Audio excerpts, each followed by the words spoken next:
I'm an old man. I'm only 93. I've got maybe another 10 or 15 years, hopefully 20.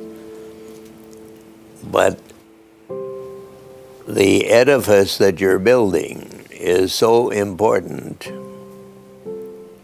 when all of the memories that are alive today are gone.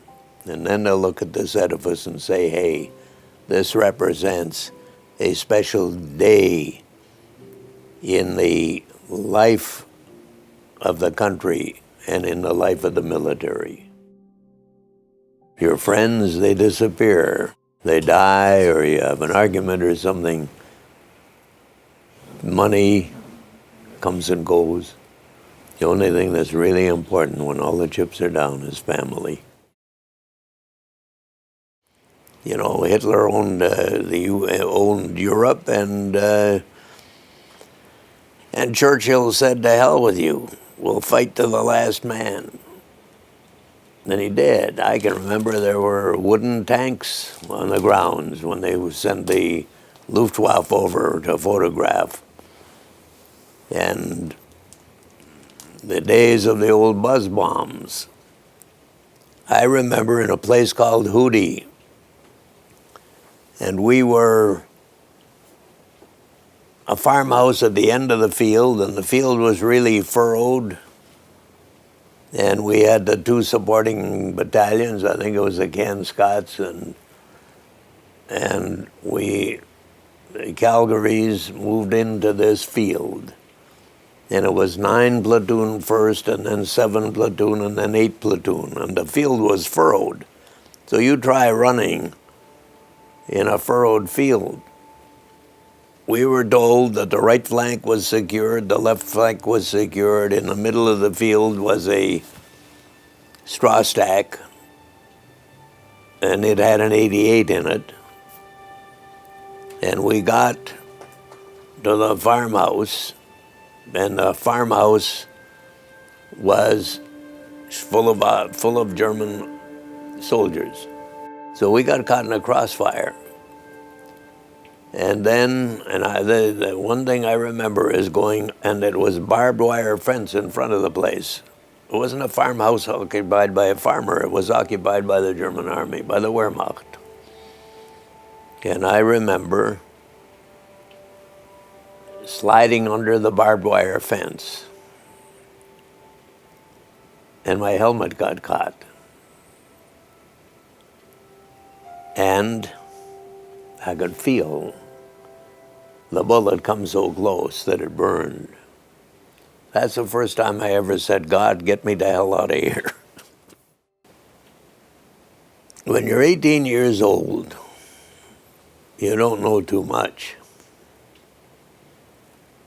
But the one thing I learned with my war experience was the importance of togetherness. Because when you went in, you know, you got orders, advance till you encounter enemy fire. That means go and keep moving till you get shot. Or if you don't get shot, you shoot back. You know where your enemy is. But there was a togetherness that I think is probably more emphatic today in the service, because you had a dependency on one another, and you cared about one another. And that's a lesson that I learned when I was there. Value your fellow man. And they gave me a deal. We're going to give you a deal. We're going to send you home. You get 30 days leave. The war was still on in Japan, and all we want you to do is join the 6th Division, which we didn't have at the time. They formed a 6th Division for Japan. Or you can stay here with the occupation army for a year. So I stayed in Germany with the occupation army for a year after the war finished. Had a water bottle, and the water bottle, you know, in the morning, if we were moving off, we'd have a rum tot, naval rum, good strong naval rum.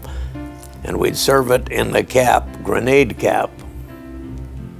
And you'd have a tot of rum to give you a little fortification to move on. And I had this water bottle with the leftover rum. And I got to tell you, I've never had a potent drink like that in my life. Ever since, ever before and ever since. So when I was in Germany, the war finished and I was in a place called Oldenburg in northwestern Germany. And we had crossed from Holland, from Bergendal. And we were strafed once by a Messerschmitt as we were moving on. And then we moved from Bergendal across the border into Germany, a town called Qu'il, then Kalkar, then Königsberg. And the artillery and the Air Force had flattened all of these towns. And we went as far as the Rhine River. And then we crossed the Rhine River in a place called Cologne. There was a beautiful cathedral there. And we crossed the river in a rubber boat. And I couldn't swim, so it's a good thing I didn't puncture it. And then we landed in Cologne, and then we went all the way through Germany. And when the war finished, we were ready to move off into either Wilhelmshaven or Bremen, I can't remember which. But that was how close it was. And then there was nowhere else for the Germans to go because that was the North Sea. And then over the wireless comes the news that the war is over. I learned one thing. In the Army, you do unto others as you would have them do unto you. But as long as we have a few old goats like myself alive and around, they're the people that should convey the message.